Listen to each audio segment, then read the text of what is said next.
வணக்கம். இன்றைக்கி கார முறுக்கு எப்படி செய்கிறதுன்னு பார்க்கலாம். இந்த முறுக்கு ரொம்பவே டேஸ்டியாக இருக்கும். கையில் தொட்ட உடனே பிச்சுக்கிட்டு வருங்க. இதுக்கு மாவு ப்ரிப்ரேஷன் நம்ம தீபாவளிக்கு மாவு அரைச்சோம் பார்த்திங்களா, அந்த மாவு தான். அதோட வீடியோ இருக்கும் சேனலில், நீங்கள் பார்க்கலன்னா போய் பாருங்கள். இந்த முறுக்கு செய்கிறதுக்கு ரொம்ப நேரமெல்லாம் ஆகாதுங்க. ஆல்ரெடி நம்ம மாவு ப்ரிப்பேர் பண்ணி வச்சுருக்கிறதுனால மற்றபடி உப்பு அது இதெல்லாம் போட்டு செஞ்சால் ஈஸியாக இருக்கும். வாங்க எப்படி செய்கிறதுன்னு பார்க்கலாம். அதுக்கு ஒரு பாத்திரத்தில் நான் 2 கப்பு மாவு எடுத்து வச்சுக்கிறேன்.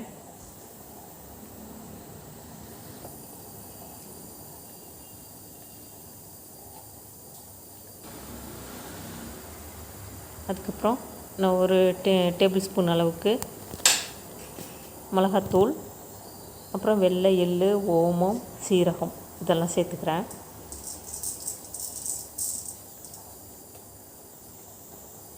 இப்போ 2 டேபிள் ஸ்பூன் அளவுக்கு பட்டர் நல்லா உருக்கி சேர்த்துக்கலாங்க. இப்போ எல்லாத்தையும் ஒன்றா மாவோடு சேர்த்து மிக்ஸ் பண்ணலாம். தேவையான அளவு உப்பையும் சேர்த்துக்கலாம்.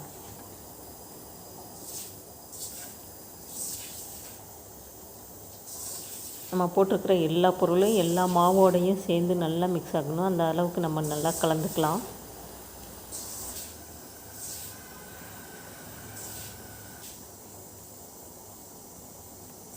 இப்போ மிக்ஸ் ஆகிடுச்சு. இப்போ தண்ணி கொஞ்சம் கொஞ்சமாக தெளித்து பிசையலாம். ஒரே முட்டை ஊற்றிடக்கூடாது.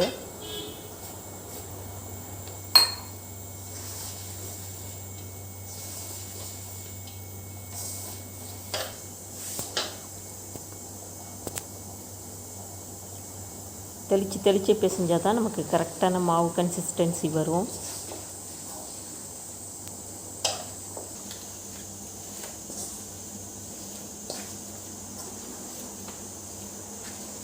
நம்ம போடுற பட்டர் 2 டேபிள் ஸ்பூன் போதுங்க. அதுக்கு மேலே போட்டோம்னா எண்ணெயில் பிரிஞ்சு போயிடும்.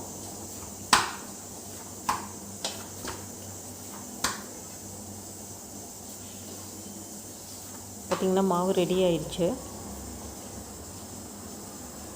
இந்த அளவுக்கு இருந்தால் போதும்.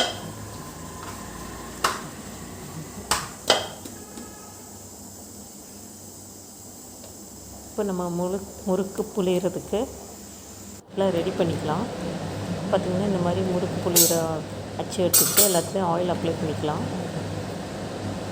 தேவையான அளவு மாவு எடுத்து உள்ளே போடலாம்.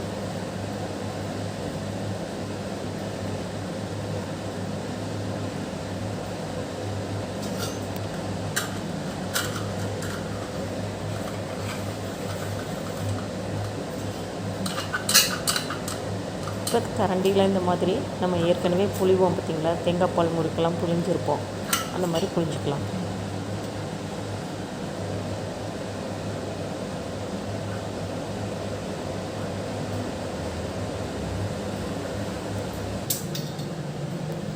எண்ணெய் காஞ்சிருச்சு. அதில் ஒவ்வொன்றா சேர்த்துக்கலாம்.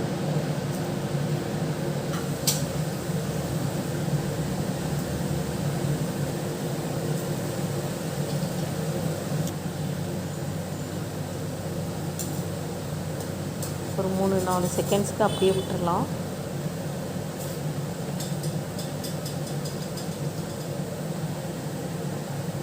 இப்போ திருப்பி போடலாம்.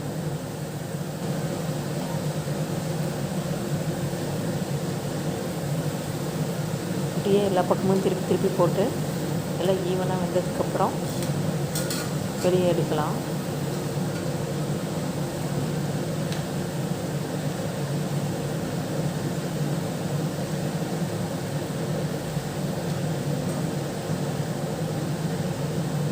அடிக்கடி திருப்பி போட்டுக்கிட்டே இருக்கணும்.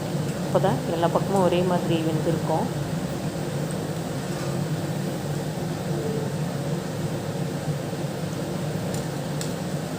இப்போ சலசலப்பெல்லாம் ஓரளவுக்கு அடங்கட்டும்.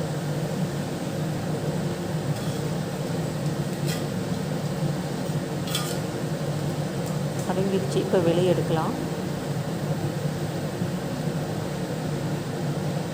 நல்லா இந்த மாதிரி எண்ணெய் நல்லா வடிச்சுக்கலாங்க.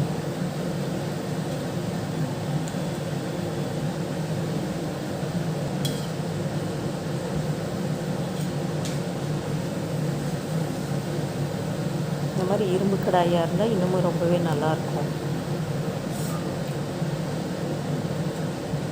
நம்ம செய்யறதுக்கு. அவ்வளோதாங்க, முறுக்கு ரெடி ஆயிடுச்சு. இந்த வீடியோ பிடிச்சிருந்ததுன்னா லைக் பண்ணுங்கள், ஷேர் பண்ணுங்கள், சப்ஸ்கிரைப் பண்ணுங்கள்.